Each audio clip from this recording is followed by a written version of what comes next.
¿Qué arte? Es el título de esta sección en la que precisamente sobre arte, sobre el Día Internacional del Arte, vamos a hablar con Agustín Israel Barrera. Agustín, bienvenido.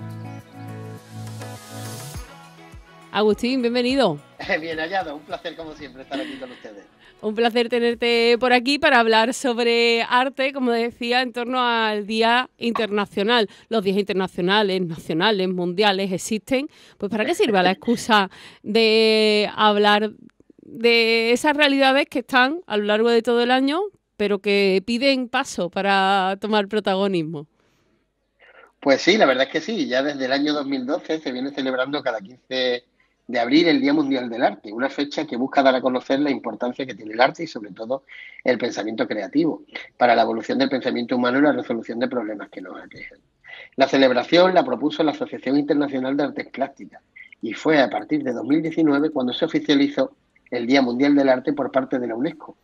Una fecha que nunca olvido porque casualmente coincide con mi fecha de nacimiento. Hombre, no Y podría ser de razón otra forma. parecida, además dando una razón parecida para la designación de este día como Día Mundial del Arte, ya que se estableció que fuese el 15 de abril, pues es el día del natalicio de uno de los mayores artistas de la humanidad, o sea, el día que nació Leonardo da Vinci, un hombre que fue pintor, escultor, diseñador, arquitecto, poeta, biólogo, cocinero y un largo etcétera. Por eso se considera el hombre del Renacimiento.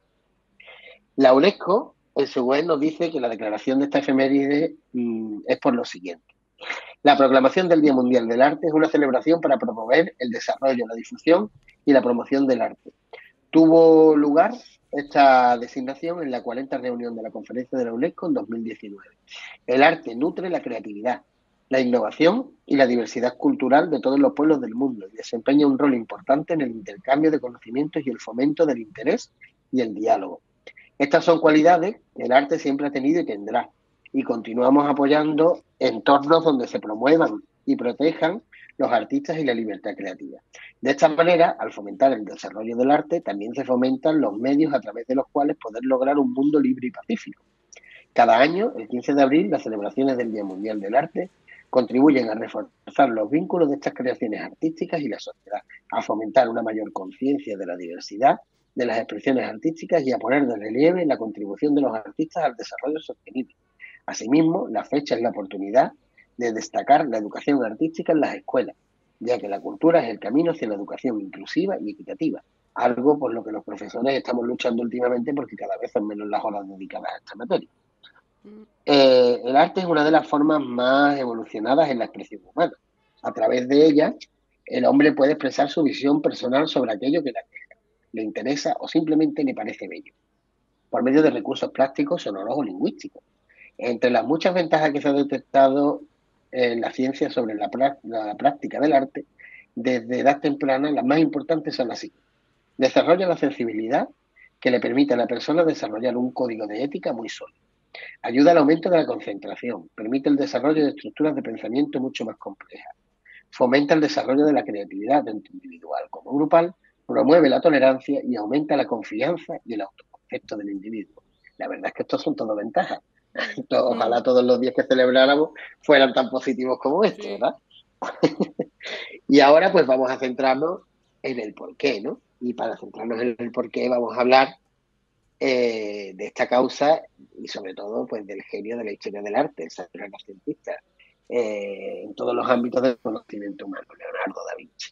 Así que vamos a centrarnos ahora en indagar un poquito sobre su vida. Nos vamos a meter más en su vida y en su entorno que en su propia obra. Pero vamos a indagarlo un poquito y así completamos esta sección sobre el Día Mundial del Arte, ¿no? Leonardo da Vinci nace en 1452 y muere en 1519. Incursionó en campos tan variados como la aerodinámica, la hidráulica, la anatomía, la botánica, la pintura, la escultura o la arquitectura, entre otros. Sus investigaciones científicas fueron en gran medida olvidadas y minusvaloradas para sus contemporáneos. Su producción pictórica, en cambio, fue de inmediato reconocida como la de un maestro capaz de materializar la idea de belleza en obras tan de turbadora sugestión y delicada poesía. En el plano artístico, Leonardo conforma junto con Miguel Ángel y Rafael la triada de los grandes maestros del Cinquecento. Y pese a la parquedad de su obra, que fueron muy pocas las obras que pintó, la historia de la pintura lo cuenta entre sus mayores éxitos. Por lo demás, es posible que de la poderosa fascinación que suscitan sus obras maestras, como la Gioconda, está siempre a la cabeza, proceda aquella otra fascinación en torno a su figura, que no ha cesado de crecer a lo largo de los siglos, alimentada por múltiples enigmas que envuelven su biografía, algunos de ellos triviales, como la escritura de derecha a izquierda, y otros ciertamente inquietantes, como aquellas visionarias invenciones 5 años adelantadas a su tiempo. Veamos, por ejemplo, el helicóptero.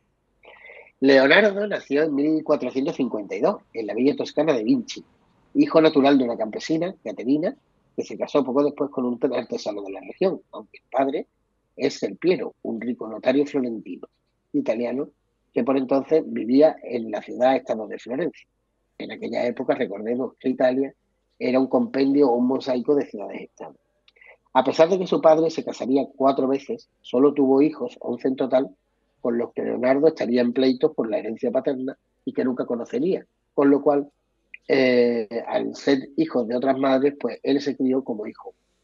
Su enorme curiosidad se manifestó tempranamente, ya que en la infancia dibujaba animales mitológicos de su propia invención, inspirados en una profunda observación del entorno y de la naturaleza, en la que él mismo creció, pues se crió en el campo. Giorgio Vasari, su primer biógrafo, relata como el genio de Leonardo, siendo aún un niño, creó un escudo de medusa con dragones que aterrorizó a su propio padre cuando se topó con él por sorpresa. Consciente del talento de su hijo, el padre le permitió ingresar como aprendiz en el taller de Andrea de Verrocchio a lo largo de 6 años, que era lo que el gremio de pintores prescribía como instrucción antes de ser reconocido como artista libre.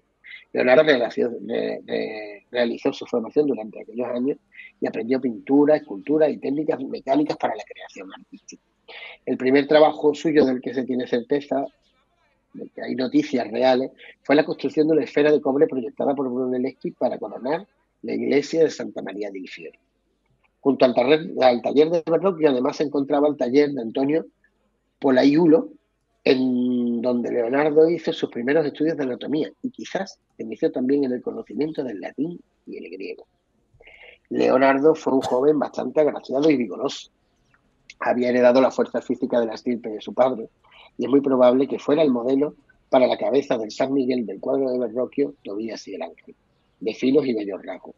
Por lo demás, su gran imaginación creativa y su temprana pericia con el pincel no tardaron en superar las de su maestro. En el bautismo de Cristo, por ejemplo, los inspirados ángeles pintados por Leonardo contrastan con la brusquedad del bautista hecho por Verrocchio. El joven discípulo utilizaba allí por primera vez una novedosa técnica recién llegada de los Países Bajos, la pintura al óleo, que permitía una mayor eh, forma de volumen y sobre todo lo hizo realizar uno de sus mayores inventos, el esfumato. El joven discípulo creó aquí algunas de sus obras más importantes, como San Jerónimo o el gran panel de la adoración de los magos, ambos inconclusos como la mayoría de sus obras, con un extraordinario manejo de la técnica del claroscuro. En 1482 se presentó ante el poderoso Ludovico Sforza, el hombre fuerte de Milán, en cuya corte se quedaría durante 17 años como pintor e ingenieros ducales, aunque su ocupación principal era la de ingeniero militar. Sus proyectos, casi todos realizados, abarcaron la hidráulica, la mecánica, con innovadores sistemas de palancas para multiplicar la fuerza del hombre y la arquitectura, además de la pintura y la escultura que también realiza en este periodo. Fue un periodo de pleno desarrollo, teniendo además las bases matemáticas fijadas por León Battista Alberti y Piero de la Francesca. Leonardo comenzó sus apuntes para la formulación de su libro llamado La ciencia de la pintura. Estimulado por la dramática peste que asoló Milán y cuya causa veía Leonardo en el hacinamiento y la sociedad de esta, proyectó espaciosas villas, hizo planos para las canalizaciones de los ríos, como el popular barrio de Navigli, que aún se conserva en la capital milanesa, e ingeniosos sistemas de defensa ante la artillería enemiga. Habiendo recibido de Ludovico el encargo de crear una monumental estatua ecuestre en honor a Francesco, el fundador de la dinastía de los Sforza, Leonardo trabajó durante 17 años en el proyecto El Gran Caballo, que no se concretaría más que en un modelo de barro y que además, pues por desgracia, fue destruido durante una batalla. Aunque no parece que Leonardo se preocupara demasiado por formar su propia escuela, en su taller milanés se creó un poco un grupo de fieles y aprendices que siguieron siendo sus alumnos. Giovanni Voltraggio, Ambrosio de Pedris y Andrea Solari, y su inseparable Salai, entre otros. Los estudiosos no se han puesto de acuerdo aún acerca de la exacta atribución de algunas de sus obras de este periodo, tales como la Madonna Lita o el retrato de Sacramento. Contratado en 1483 por la Hermandad de la Inmaculada Concepción para realizar una pintura para la iglesia de San Francisco, Leonardo emprendió la realización de lo que sería su celebérrima Virgen de las Rocas, cuyo resultado final en 2 versiones no estaría listo a los 8 meses que marcaba el contrato, y lo que entregó 20 años más tarde. Hacia 1498, Leonardo finalizaba una pintura mural, en principio un encargo modesto para el convento de Santo Domingo de María de la Gracia, que se convirtió en su definitiva consagración pictórica. Se trata, evidentemente, de la Última Cena, para la que necesitamos hoy un esfuerzo grande para poder comprender el esplendor original que tuvo, ya que se deterioró rápidamente y fue mal restaurada en numerosas ocasiones.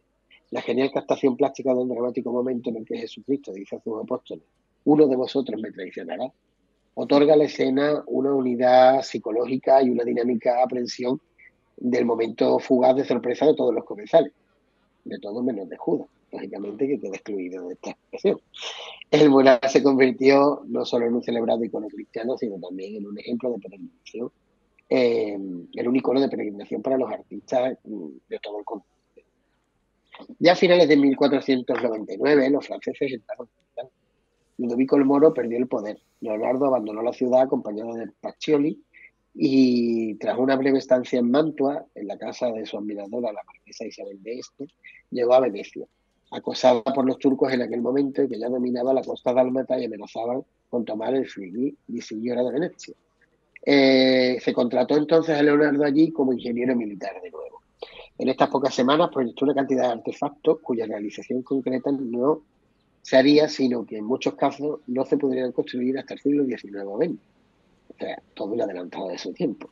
Desde una suerte de un submarino individual, con un tubo de cuero para tomar aire del exterior, destinado a unos soldados que, armados con un taladro, atracarían a las embarcaciones por debajo del agua, o piezas de artillería con proyectiles de acción retardada, barcos con doble pared para resistir las embestidas. Todo ello muy interesante y muy innovador, pero de costes desorbitados. La falta de tiempo y quizás las pretensiones de Leonardo en el reparto de este botín fueron excesivas para los venecianos. Hicieron que estas geniales ideas no pasaran de voces. En abril de 1500, tras casi 20 años de ausencia, Leonardo da Vinci regresa a Florencia, dominada entonces por César Borgia, hijo del Papa Alejandro VI, que se estaba preparando para lanzar la conquista de nuevos territorios. Leonardo, nuevamente como ingeniero militar, recorrió los territorios del norte, trazó mapas, calculó distancias precisas y proyectó puentes y nuevas armas de artillería. Pero poco después, el condottiero cayó en desgracia, sus capitanes se sublevaron, su padre fue envenenado y él mismo cayó gravemente enfermo. En 1503, Leonardo vuelve a Florencia, que por aquel entonces estaba en guerra con Pisa, y consiguió allí su genial proyecto de desviar el río Arno por detrás de la ciudad enemiga para acercarla, contemplando además la construcción de un canal como vía navegable para comunicar Florencia con el mar. Un proyecto que solo se concretó en sus extraordinarios mapas, ya que nunca se llegó a realizar. Pero Leonardo ya era muy reconocido como uno de los grandes maestros de Italia. En 1501 había trazado el boceto para su Santa Ana, la Virgen y el Niño, y que trasladaría lienzo a finales de la década de 1500. En 1503 recibió el encargo de pintar un gran mural, el doble del tamaño de la cena, en el Palacio Vecchio, y la nobleza florentina pues quería con él inmortalizar algunas escenas históricas de gloria. Leonardo trabajó 3 años en esta batalla de Agliari, que quedaría inconclusa y luego sería desprendida por un deterioro del propio edificio. Pese a esta pérdida, circularon bocetos y copias que admirarían Rafael e inspirarían un siglo más tarde a la célebre producción de Rubens, por ejemplo, que hace una de las copias más interesantes de este mural. Pero está claro que si hay algo importante es el retrato de la mona, abreviada Madonna, Mona Lilari, esposa de Francesco Giocondo, razón por la que esta obra es conocida como la Mona Lisa o la Gioconda. Obra famosa desde el momento de su creación, se convirtió en modelo de retrato y casi nadie escaparía a un influjo en el mundo de su pintura, ¿no? Como cuadro y como personaje, la mítica Gioconda ha inspirado infinidad de libros, de leyendas y hasta una ópera con su nombre. Pero es poco lo que se conoce realmente a ciencia cierta de este cuadro, y eso quizás sea lo que le digo. Ni siquiera se sabe quién lo encargó. Solo se sabe que Leonardo lo llevaría consigo en su continua peregrinación vital, hasta sus últimos años en Francia, donde lo vendió el rey Francisco I por 4.000 piezas de oro. Por ello se conserva a día de hoy en el Louvre. Tras su vuelta a Milán, y finalmente viaja a Roma. En el Vaticano vivió una época de tranquilidad, con un sueldo digno y sin grandes obligaciones. Dibujó mapas, estudió antiguos monumentos romanos, proyectó una gran residencia para los Medici en Florencia y reanudó su estrecha amistad con el arquitecto Donato Bramante hasta que este falleció en 1514. El gran respeto que le dispensó Francisco I de Francia hizo que Leonardo se desplazara hasta allí y pasarse allí su última etapa, la última etapa de su vida, más bien como un miembro de la nobleza que como un empleado de la Casa Real. Fatigado y concentrado en la redacción de las últimas páginas para el nunca concluido Tratado de la Pintura que iba realizando en este momento, cultivó más la teoría que la práctica, aunque todavía ejecutó numerosos y extraordinarios dibujos sobre temas bíblicos y apocalípticos, y alcanzó a completar el ambiguo San Juan Bautista del Louvre. A partir de 1517, su salud, hasta entonces inquebrantable, comenzó a desmejorar.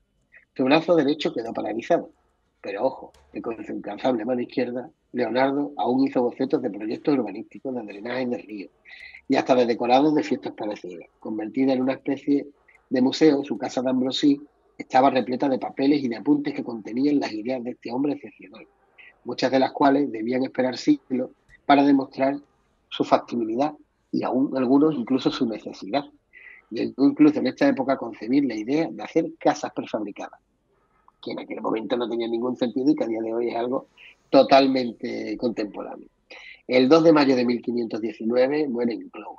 Su testamento legaba a Melzi todos sus libros, manuscritos y dibujos, que el discípulo se encargó de retornar hacia Italia. Como suele suceder con los grandes genios, se han tejido en su torno y en torno a su muerte algunas leyendas. Una de ellas, inspirada por Vasari, pretende que Leonardo, arrepentido de no haber llevado una existencia rígida por las leyes de la Iglesia, se confesó largamente y con sus últimas fuerzas se incorporó del lecho mortuorio para recibir antes una expiración y expirar con los sacramentos. Lo cierto y verdad es que este incansable genio, que incluso dormía a intervalos de 15 minutos para el aprovechamiento de la concentración y su creatividad, legó 1.000 historias, 1.000 inventos, 1.000 genialidades y una interesante suerte de notas y relatos. Y para aquellos que se queden con ganas de más, que no es poco lo que queda, pueden encontrar su editado cuaderno de notas, en el que podemos leer sobre muchos de estos temas. O incluso su recetario de cocina, que también podríamos decir que Leonardo fue el iniciador de la cocina moderna. Casi nada.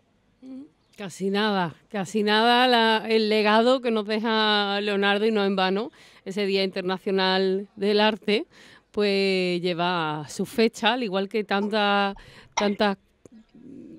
manifestaciones, te voy a decir artísticas, pero de todo tipo, a lo largo de estos siglos que llevan el sello de Leonardo. Decir Leonardo y decir Da Vinci, pues directamente nos lleva a esa obra de la que has hablado, la Gioconda, y también a muchos sitios más. Así que aquí sirva este apunte, pues para que aquellas personas que quieran profundizar tengan además, de dónde comenzar. Aunque hemos dado muchísimos datos, esto no es más que un apunte, porque la vida de Leonardo tiene para 25 secciones de estas, vamos.